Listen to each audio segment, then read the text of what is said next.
कहानी के शुरुआत में हमें एक सुरंग को दिखाया जाता है जहां पर ट्रेन की पटरियां बिछाई जा रही थी। तभी सुरंग में खुदाई के दौरान एक मकबरा मिलता है। इसके बारे में वहां पर काम करवा रहे मैनेजर को पता चलती है तो वो सारे वर्कर को पैसे देकर छुट्टी कर देता है। जब मैनेजर उस मकबरे के पास जाकर देखता है तो उसे एक रेड जीन मिलती है।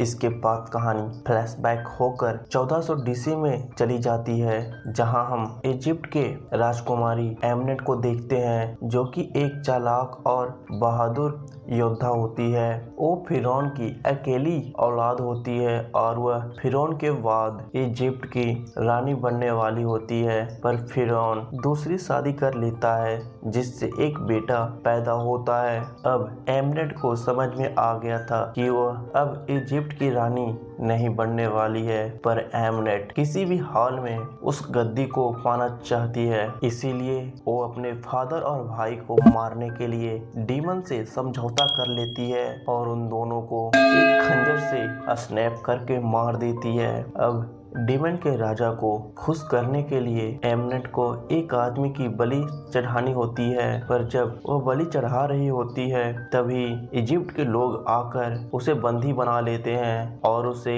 जिंदा ही मम्मी बनाकर कब्र में बंद कर देते हैं और उस कब्र को इजिप्ट से बहुत दूर जाकर दफना दिया जाता है। इसी के साथ यह सीन यहीं पे कट हो जाती है। इसके बाद हम दो दोस्तों को देखते हैं जिनका नाम निक और क्रिस होता है। ये दोनों अमेरिकी सोल्जर होते हैं और ये एक मिशन पर आए हुए होते हैं। तभी कुछ टेररिस्ट आकर इन पर गोलियां चलाने लगते हैं, जिससे बचने के लिए ये दोनों एक मकबरे के पास जाकर छिप जाते हैं। इसके बाद निक उस मकबरे के अंदर जाकर उसके बारे में निक जानना चाहता था, पर उसका बॉस उसे अंदर जाने से मना कर देता है। तभी वहाँ पे एक आर्कियोलॉजिस्ट आती है और वह भी उसे अंदर जाने से मना करने लगती है, लेकिन निक काफी ज्यादा रिक्वेस्ट करने के बाद उसके सीनियर उसे अंदर जाने की इजाजत दे देते हैं। निक अपने आदमियों के साथ उस मकबरे के अंदर जाने लगता है।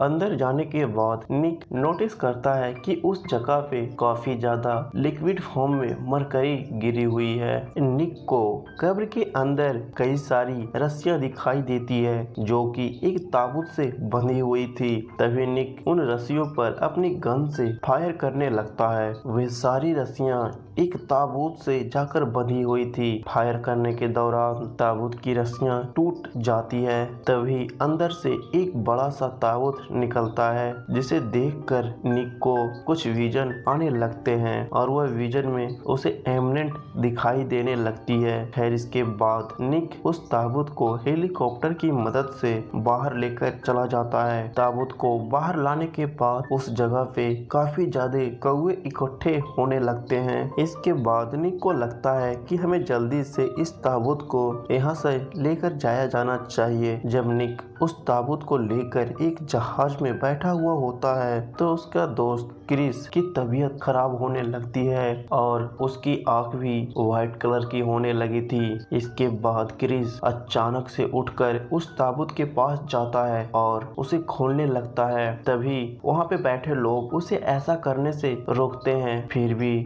वह किसी की भी बात नहीं मानता। इसके बाद वह जैनी की तरफ उसे मारने के लिए बढ़ता है, जिससे निक को क्रिस पर गोली चलानी पड़ती है। तभी अचानक से जहाज पर कई सारे कौवे आकर अटैक करने लगते हैं, जिससे पायलट की संतुलन बिगड़ जाती है और प्लेन क्रैश होने लगती है। प्लेन के अंदर निक को केवल एक ही पैरासूट मिलता है जो कि खुद ना पहनकर जैनी को दे देता है, जिससे जैनी की तो जान बच जाती है, पर प्लेन क्रैश होने के कारण सभी की जहाज में ही डेथ हो जाती है। इसके बाद हमें उन लोगों की डेथ बॉडी दिखाई जाती है जिनकी डेथ प्लेन क्रैश में हो गई थी, पर निक अचानक से उठकर बैठ जाता है। लेकिन निक को कुछ भी समझ में नहीं आ रहा था कि उसकी जान बच कैसे गई। तभी हम क्रिस को देखते हैं जो अभी भी जिंदा होता है। क्रिस निक को बताने लगता है कि तुम्हें जिंदा रहने की वजह मात्र एमनेट है, उसकी ही वजह से तुम जिंदा हो और उसने तुम्हें ही चुना है शैतान को वापस से धरती पर लाने के लिए।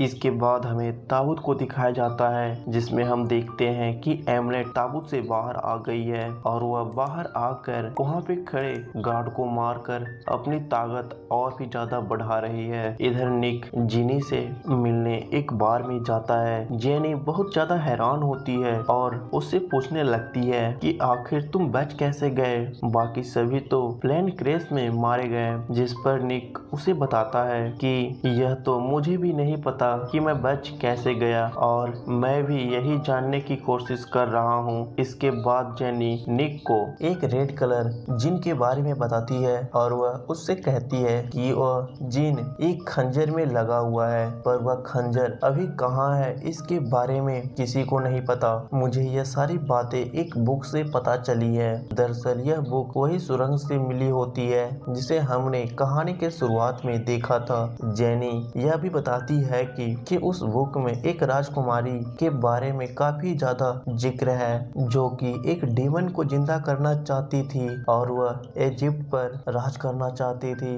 पर यह हो नहीं सका। इसीलिए उसने अपने फादर और भाई दोनों को जान से मार दिया। दोनों बात कर ही रहे होते हैं, तभी वहाँ पे क्रिस आ जाता है और वह निक को बुलाकर अपने साथ वॉशरूम में लेकर चला जाता है और वह दोबारा से उसे कहता है कि हम एमनेट की वजह से जिंदा हैं और तुम्हारी वजह से एमनेट को बहुत बड़ा मकसद पूरा होने वाला है। तभी जेनी के पास उसके बॉस का कॉल आता है और वह जेनी को कहता है कि तुम निक को जल्दी से मेरे पास लेकर आओ, पर निक जाने से मना कर देता है। निक जेनी से कहता है कि हमें सबसे पहले उस ताबूत के पास चलना चाहिए। इधर एमनेट लोगों को मारकर और भी ज्यादा ताकतवर होती जा रही थी। तभी उसके सामने निक आ जाता है। एमनेट निक को उस खंजर से मारने ही वाली होती है, तभी वह देखती है कि उस खंजर में रेड जिन नहीं है। इतने में जेनी वहाँ से भागने लगती है, पर एमनेट उसे भागता हुआ देख लेती है और वह जेनी को मारने के लिए उसके पास जाती है। वो जेनी को मारने ही वाली होती है, पर निक जेनी के पास पहुंचकर उसे किसी भी तरह से बचा लेता है। खैर इसके बाद जब निक जेनी को लेकर भाग रहा होता है तो उसके पीछे एमनेट लग जाती है और वह निक को अपने जाल में फंसाकर उसे पजेश कर लेती है, जिसकी वजह से निक गाड़ी को एमनेट की तरफ लेकर आने लगता है, पर काफी ज्यादा रफ्तार में होने के कारण गाड़ी पलट जाती है, जिसकी वजह से एमनेट जेनी को मारने ही वाली होती है। पर तभी आर्कियोलॉजी ग्रुप के लोग वहां पहुंच जाते हैं और उन तीनों को पकड़कर अपने साथ लैब लेकर चले जाते हैं। लैब में हम जेनी के बॉस नॉर्वे को देखते हैं, जो कि उन्हें बताता है कि वह खुद भी एक डीमन है और वह खुद को नॉर्मल रखने के लिए एक इंजेक्शन लगाता है। इसके बाद नॉर्वे एमनेट के पास जाता है, जो कि एक रस्सी से बंधी हुई होती है और उस पे एक्सपेरिमेंट किया जाना था। नॉर्वे यह भी बताता है कि मुझे रेड जीन मिल चुका है। जेनी नॉर्वे से पूछती है कि क्या तुम निक को भी मार दोगे, जिस पे नॉर्वे कहता है हाँ बिल्कुल, मैं इसे भी मारकर इस पे एक्सपेरिमेंट करूंगा, क्योंकि यह भी एक डीमन ही है जो कि उस प्लेन क्रैश में एमनेट की वजह से ही बचा है। खैर यहाँ पे हमें एक और नई बात पता चलती है कि नॉर्वे भी उसी शैतान को धरती पर लाना चाहता है जिसे एमनेट जिंदा करने की कोशिश कर रही थी। इधर एमनेट एक आदमी को पजेस कर लेती है और उसकी मदद से खुद को छुड़ा लेती है और नॉर्वे और उसके बाकी लोगों को लैब में ही मार देती है। पर निक और जेनी किसी तरह बचकर उस लैब से बाहर निकल आते हैं और वह उस रेड जीन को डिस्ट्रॉय करने के बारे में सोचने लगते हैं। पर इधर एमनेट पूरी तरह से आजाद हो चुकी थी और वह पूरे शहर को डिस्ट्रॉय करने लगी थी। खैर निक और जेनी एमनेट से बचने के लिए एक टनल में जाकर छिप जाते हैं। इधर एमनेट शहर को डिस्ट्रॉय करने के बाद कब्रिस्तान में चली जाती है और मरे हुए लोगों को जिंदा कर देती है और उन मुर्दों की मदद से एमनेट उस रेड जीन को भी हासिल कर लेती है। है। बाकी बचे हुए मुर्दे निक और जेनी को पकड़ने के लिए उनके पीछे जाने लगते हैं। दोनों अपनी जान बचाने के लिए पानी में कूद जाते हैं, पर तभी एमनेट भी वहां पहुंच जाती है और वह जेनी को पानी में डुबोकर मारने लगती है। पर निक एमनेट से जेनी को छुड़ाकर उसकी जान बचा लेता है। पर पानी से बाहर निकलते ही एमनेट के लोग निक को पकड़ लेते हैं। एमनेट निक को मारने के लिए एक खंजर लेकर आती है। निक और एमनेट में फाइट होने लगती है। फाइट के दौरान निक उस खंजर को एमनेट से ले लेता है और उसे तोड़ने ही वाला होता है, तो एमनेट उसे रोक लेती है और उसे बताती है कि इस खंजर की मदद से तुम पूरी दुनिया पर राज कर सकते हो। तभी निक उस खंजर को अपने पेट में स्नैप कर लेता है। इसके बाद निक के अंदर उस ब्लैक डीमन का सोल आ जाता है, जिससे निक और भी ज्यादा ताकतवर हो चुका था। वह एमनेट के पास जाता है, पर तभी उसकी नजर जेनी पे पड़ती है, जिससे वह नॉर्मल हो जाता है और वह एमनेट का ही गला दबाकर उसे मार देता है। इसके बाद हमें कुछ दिनों के बाद का सीन दिखाया जाता है कि निक अब बिल्कुल ही ठीक हो चुका था और उसके दोस्त क्रिस भी ठीक हो गया था और वे अपनी अगली मिशन की ओर निकल चुके होते हैं। और इसी के साथ यह कहानी समाप्त हो जाती है। अगर कहानी आपको पसंद आई हो तो चैनल को सब्सक्राइब कर ले और वीडियो को लाइक कर दे। मिलते हैं अगले वीडियो में। फिलहाल के लिए बाय बाय।